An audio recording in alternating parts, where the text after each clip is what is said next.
What is up, everybody? It is Rob here, and I'm coming at you with the Monday nightly watch list, right? The market closed about an hour ago, and it was a crazy, crazy day. Big moves and so much opportunity. And, the one thing that I'm not liking right now is this new daylight saving time. I mean, it's getting so much darker out earlier, it's getting colder out because winter's coming, and it absolutely sucks. So, man, I'm not looking forward to this snow here, but look, enough of me complaining. Let's get into the watch list. So, what happened in the markets today, right? The indexes were all up over about 1%, okay? Because we got big, big news today, okay? That Washington is finally going to end the government shutdown. Now, we got that news last night, and the futures market loved it. And when we got the cash open, the market ate it up and ran. And we saw a lot of tech and AI names lead the charge because risk is back on, right? We saw Nvidia up over 4 to 5%, and big tech, right? Mag 7 was bouncing strong and led the way today. And like I was saying, we saw risk assets catch a bid. Okay, risk is back on. Treasury yields, went higher because you have that inverse relationship. People sell bonds, right, to go back on risk. Well, right, bond price down, yields up. So you saw the yields push higher today, and investors rotated back into growth. As the uncertainty about the government shutdown, is finally starting to clear up. And then also today, right, we did have a fake merger and acquisition headline, okay, which added fire to the fuel today and created some crazy volatility, guys. But, we've been adding value to the long-term portfolio this year because, right, you're seeing a bunch of these growth names go absolutely crazy because of AI, and it's presenting us a lot of opportunity. And that's one of the things I'm going to talk about at the end of this video is about the long-term portfolio because there's so much opportunity there. It's awesome. I mean, I'm seeing so many names and I'm sitting here going, oh my God, what am I going to buy when the long-term deposit hits, I mean, I want to buy everything. I want to buy all these names. So stay tuned for the names I'm looking at in the long-term portfolio. But let's get into the news. So, first thing I have for you, right? The shutdown, it's going to be ending, right? They did come to an agreement. Now, the House, does have to pass this bill, right, and everything before the government reopens. But, right, federal employees laid off during the shutdown, they're going to get rehired with back pay. All the essential, or non-essential government workers that were off, they're going to be coming back and getting all their money, paid back to them in back pay. And then any reduction in force notices are going to be withdrawn, and RIFs are blocked until January 30th. So the Democrats, secured a mid-December vote on the Affordable Care Act subsidy extensions that expire December 31st, and that is exactly where we ended up with all this. So one of the things that the market, does love about this is we're going to see an avalanche of delayed data because since the government was shut down, right, we didn't get a lot of this government data reports that, the Federal Reserve looks at, that investors look at. And now that we're seeing, rate cuts being talked a bit or talked about a lot, right? You need the data, right, for, to make moves on that. So we're going to get an avalanche of delayed data coming in because of this, government reopening. And the market loves that because, you heard it here first. Look, a lot of that data is going to show, right, for more rate cuts. So the market's going to eat that up. And then we also saw today that gold, right, hit its 2 week high as, right, this data that's going to be coming out is going to boost rate cut expectations. So, Rob, why does gold go up on rate cut, hopes and expectations? Well, because if fixed income, right, things that pay you interest, if the rate's going to go down, well, that makes non-yielding assets, more attractive. So what does that mean, non-yielding? Well, if it doesn't pay you, right, interest or a dividend, right, if you can buy something that could potentially go up in value that doesn't pay, the dividend's more, attractive to investors. So gold is one of those assets, right? If you see rate cuts going down, well, money's going to shift out of fixed income and the stocks, equities. But if people don't want that risk, gold is one of those safe havens investors always rotate in. And like I was telling you guys on the previous watch list, I said, look, guys, gold cracked 4,000, right? Here's an opportunity to play it and keep your eyes peeled because we could potentially get this move back up. And that's exactly what you're seeing, right? Gold is hitting a 2-week high because the government reopened. You're going to get this data coming out for rate cuts. So there is that. And then another headline I have for you is Apple, right? They delayed the release of their next iPhone Air amid weak sales. So, if you're thinking about that or want to play Apple, keep that headline in line just so you can know, right? About the new iPhone, lineup release and how that's been performing. Also, right, I've been telling everyone about Novo Nordisk and Pfizer, right? They were in a bidding war for a weight loss startup company, okay? And they were beefing with each other, right? Pfizer was going to say, "Hey, we're going to sue you, Novo Nordisk, because you came in with these, anti-compete way of putting a bid in for this company and trying to steal it from us." But today, right, the dust did settle. Pfizer actually won, right, that bidding war for $10 billion. They are going to buy the weight loss startup Medsera. So look, NVO, right, popped almost 2% on this news because, well, they're going to be keeping the cash on their balance sheet. And then Pfizer ended up big as well today because they won the bidding war. So that is finally settling. And then I also have for you here, right, Instacart. Okay, they were up over 8% pre-market after their Q3 earnings topped estimates on strong orders growth. Now I want everyone to look at Uber on this, and that's what I played this morning, right? I've been telling everyone, I said, look, the Uber earnings were great, and the street sold it off because, right, management, right, had guidance in line and, right, cut it just a little bit. So the street wanted, at the time when the market was getting really crazy and frothy, they wanted more and more growth, right? Management tells you're going to keep growing like crazy. So Uber sold off, right? But it relatively was a great earnings report. And, right, Instacart here, another company, right, in the same, sympathy business line, right, of, food deliveries and all that, they just posted, right, great earnings. So watch Uber on this, okay? Now, Uber did close up over 2%, so my thesis, right, is already coming true. But continue to watch Uber run, right?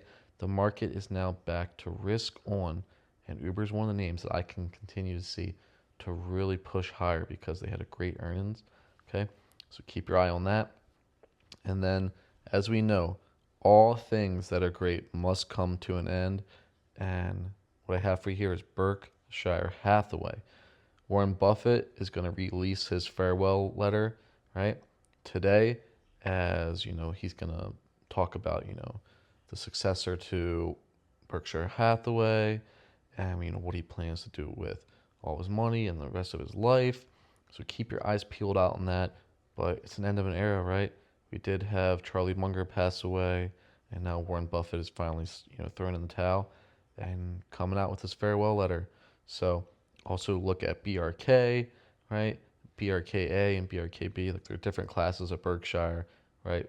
And they have different prices, so one is actually more accessible to retail investors. But anyway, right, with Warren Buffett leaving, right, that's going to create a lot of volatility. So keep your eyes peeled out on Berkshire. And we're going to see in the future, right, how do the returns of Berkshire compound and perform over time without his presence there. So to be determined, but an end of an era for Berkshire Hathaway.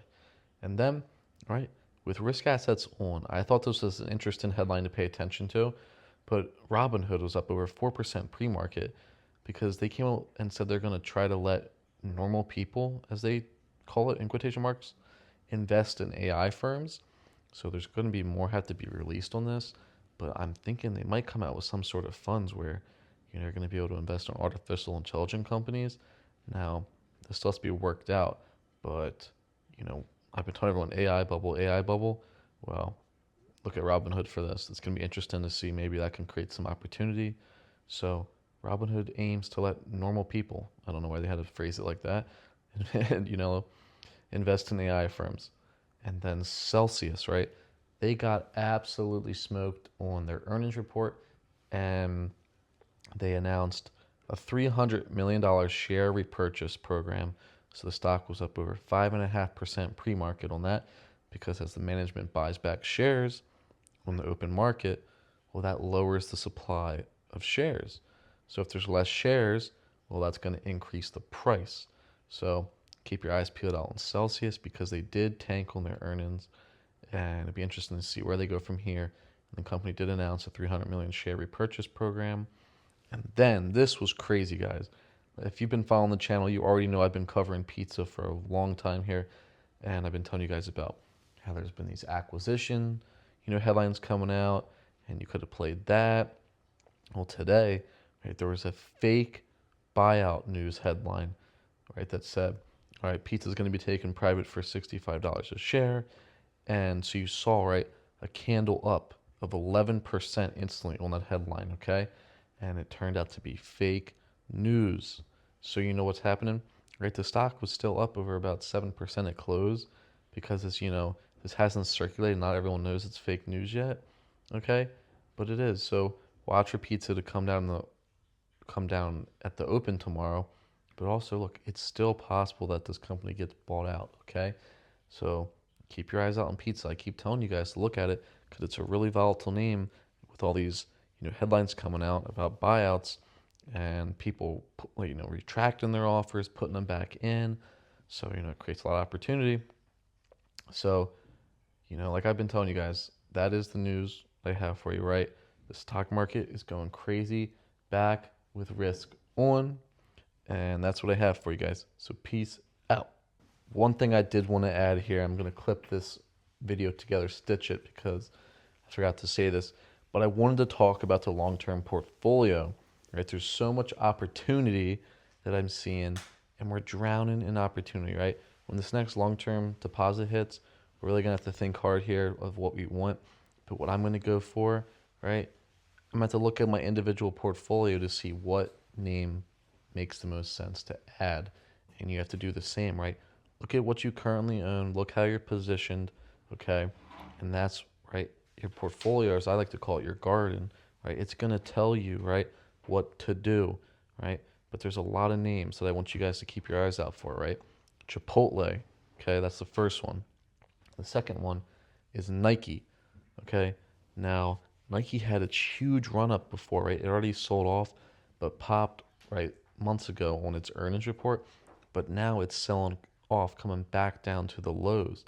So if you miss that opportunity on Nike, okay, now we're starting to see possibly, the next opportunity to get in. So keep your eyes open on Nike, okay? And then Novo Nordisk, right? The top name that I've been telling people about that I like for the year, okay? It's about to hit a new 52-week low, okay? I mean, we were looking at this last time when we were thinking about deposits a month or two ago at $45. Now, if Novo Nordisk cracks 45, man, I might have to add more. And I've already been buying so much of that this year with the long-term deposits. But, I mean, if it's going to crack $45, are you kidding me? Of course I'm going to add more. And it's crazy because I want to add to these other names. But look, we got to look at what the market gives us and make, the best choice for our portfolio and, what's relative to these companies. Also, keep your eyes out for STZ, Constellation Brands, right? Because they're coming down, right? Every day hitting new 52-week lows. And I told you guys at 126, I think it'd be a good entry. But if that continues to sell off, another name I'm looking to add. And then also Whirlpool, right? One that I don't currently have in the long-term portfolio, but the ticker symbol is WHR. Okay, Whirlpool, right? The appliance makers that everyone has and knows, right? You probably have similar products in your house, right? Or maybe in an apartment you used to own or rent at, but they make, washing machines, microwaves, stoves, refrigerators, okay? And with rate cuts coming in, that's going to spur housing demand, okay? So keep your eyes out on Whirlpool because it's coming down, right, to new 52-week lows, and it pays a great dividend, okay? So that is a name I also like. So we already used the deposit of November on Chipotle, okay? So we're going to have to wait for that December deposit to hit. But all of these names right now, right, are coming down, and I love them, okay? So stay tuned for what I add to the long-term portfolio coming into December. But I did want you guys to be aware of the names that I'm looking at and trying to buy. Like I told you guys, right? Don't force anything, okay? stay patient, wait for the long-term portfolio deposits to hit, and add what makes sense to you and what makes sense for your portfolio, right? Look at your garden, right? If you've only planted watermelon, right, you got to add other stuff, okay? You got to look at what you have in your garden and make it all relative, right? Plant wisely, spread it out, okay? But that's everything I got for you guys. So peace out.